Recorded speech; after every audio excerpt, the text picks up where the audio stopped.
Hey everybody, welcome back to Sounds Like a Drum, Kent's independent media production, Snare Spotlight Day. Super excited about this. This is a national series, Jarrah from Red Rock Drums.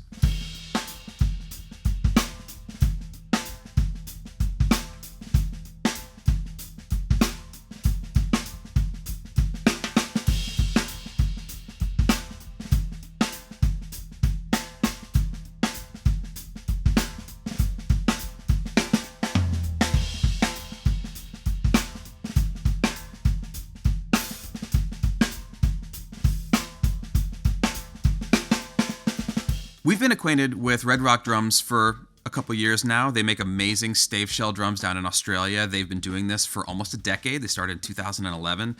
They make them from a few different indigenous woods and woods from that area of the world. And they basically make my favorite stave shell drum that I've ever played. There are several unique features to their stave shell drums that I have not seen on any other model, and they actually basically come together to make the most versatile stave shell drum that I've ever played. It starts with the idea of a thick shell being good for projection, a thin shell being good for tone, and somewhere in the middle you have the idea of a thinner shell with reinforcement rings. This goes way back to the early days of drums having reinforcement rings around the edges for structural reasons, but they influence the sound.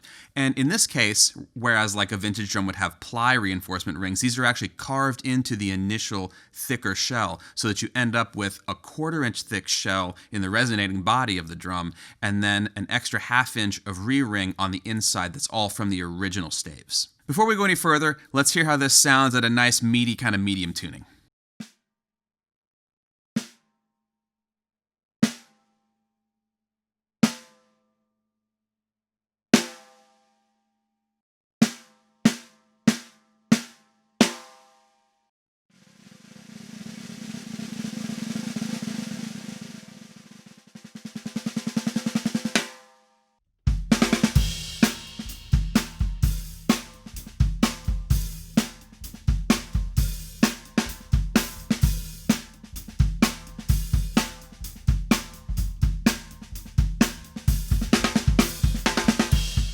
Now this particular drum is from the National Series, which has the beefier tube lugs on it, the R4 throw-off system, and it also is made of Jarrah wood, which is something that has been associated with other companies in the past. It's an Australian indigenous hardwood, and it is bright. It's loud, it's punchy, it's a really powerful drum, it's a really powerful wood to make a stave shell drum out of. It's also pretty heavy. It actually feels in the hands almost like like a metal drum or something like that. These are fashioned with individual staves in a circle, kind of like you could imagine a barrel or a conga being put together, which amounts to very little glue in the process, way less than a plywood drum.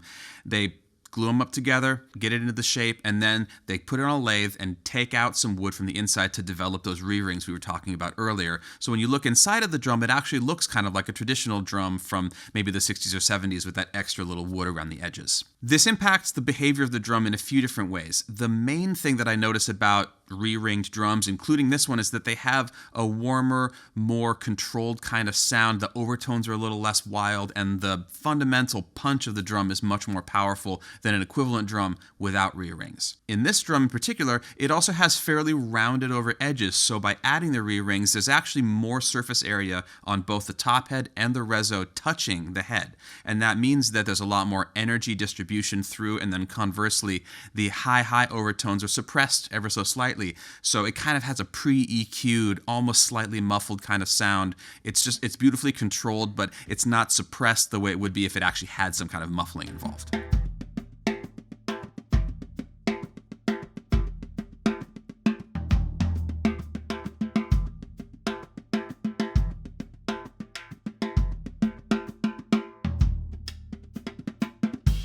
All of these features amount to a drum that is incredibly dynamic, incredibly sensitive, and also incredibly loud. In the midst of testing out this drum today, I actually switched to some stronger earplugs because the rim shots were so cutting, which was incredible. Now that we've heard it in a middle tuning, it seems reasonable to take it up super high because in my experience with these sorts of drums, this kind of construction, they really love the mid to high range, and this drum is no exception.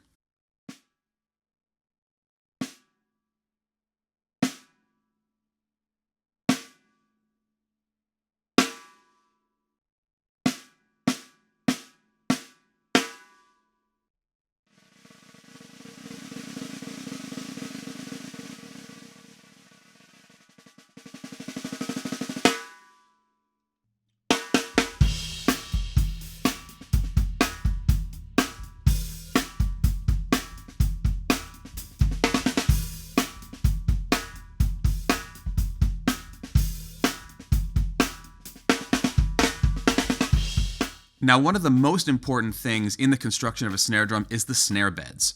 In the case of this drum, they go with a fairly wide, fairly subtle in-cut on the bottom that, I mean, you can see it because it's cut in, but it's very gentle. It's not super dramatic. It's not sort of chopped in like that. This is giving us the kind of sensitivity that we want at low dynamics, but it also allows the wires to move away from the head when you really get into it. And for it to behave that way at just like tabletop tight tuning like that is super rare, and one of the things that's special about these drums that I haven't experienced with a stave snare before.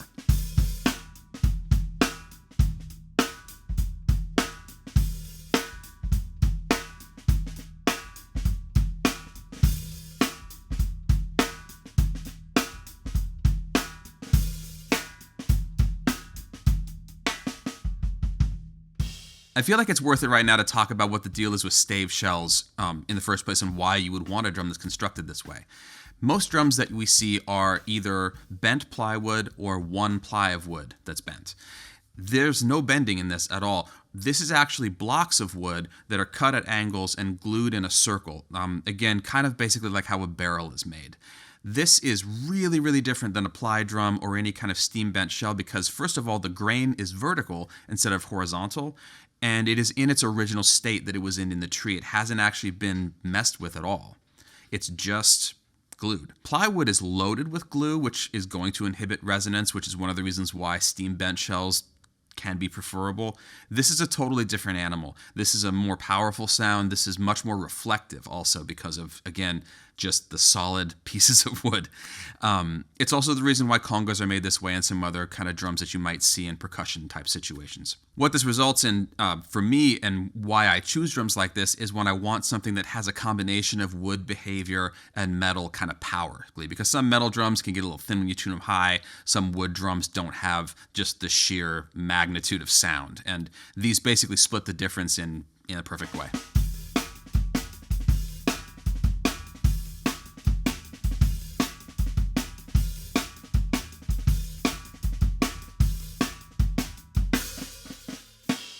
Because of this construction, we have this kind of power at these higher tunings and also at a mid-range kind of tuning, but we also have these low dynamics that are working really well for us and that are speaking nicely. You could use it even in a classical kind of situation.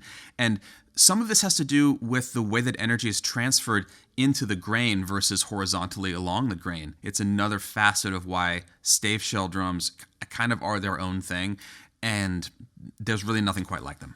Now, for one more little variable, we use kind of middle and high tunings with this drum because that's what I expect to do with drums like this. When you're dealing with a denser, harder, or thicker kind of shell, higher tunings tend to activate the shell better and get more sound out and get kind of a full kind of behavior out of the drum. You can really hear the drum that way rather than just hearing the heads. But we experimented a little bit with tuning this drum down further than I would ever tune a stave drum normally, and we found incredible results.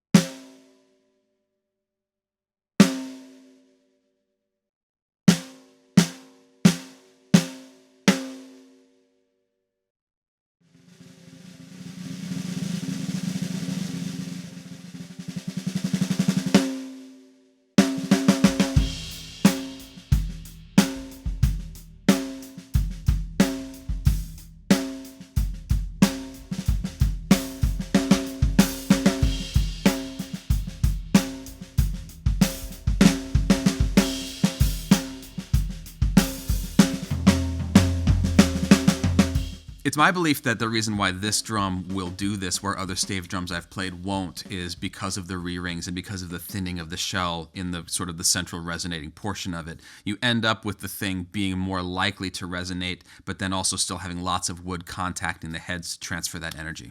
At Red Rock, they also have a few unique fit and finish things that they like to do. The most noticeable is that they actually book match each of the staves around the drum, which is to say that these are adjacent pieces of wood from one larger piece. So it makes the grain as seamless as it could possibly be for this kind of construction and results in a really beautiful look all around. Whereas, some other drums you might see, you'll be able to see these vertical lines that are really obvious. And this one, they're virtually invisible, and it's really, really lovely. It also has a nice thin oil and wax finish on it. It's going to age beautifully. It's going to change over time. It's going to patina. And this is really a drum that you could keep for your whole life. Just to get into how detail-oriented they are at Red Rock Drums, their badge is beautiful, custom made. They feel very strongly that everything on the drum should speak to the uniqueness and quality of the instrument, as well as, you know, the thing sounding incredible. And speaking of, if you're interested in this drum, and this is you're watching it close to when the video came out, it is still available at Philadelphia Drum Shop. And they were kind enough to send it over so we could do this video about it. And we have had a total blast with this drum today.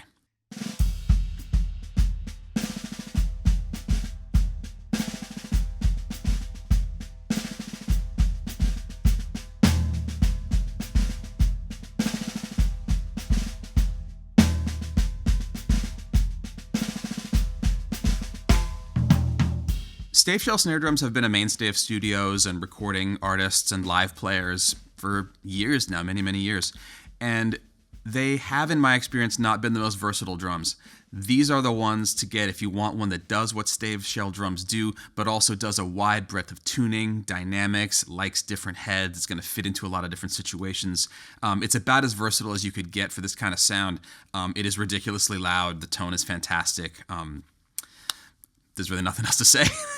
Now that you're through with this video, follow the link below to Red Rock Drums. Check out all the stuff that they're doing. They have a lot going on. They're also making kits. They're making all kinds of stuff. Can't recommend it highly enough. I would be surprised if you didn't find something there that made you real happy. They're also wonderful people. We try to work with companies where we love the people there too and that have the same kind of aesthetic for craft and stuff as we do here, and they absolutely do. Incidentally, Ben is an owner of a Red Rock drum. It's been here for years. It's in the background of all the episodes. He's a huge fan. I'm a huge fan, and we continue to be, especially with this drum. All right, that about wraps it up. Thanks so much to Red Rock Drums for sponsoring this episode and sharing this drum with us. It's amazing stuff. Do go check them out. I promise you're gonna be happy when you see it. And yeah, thank you for watching.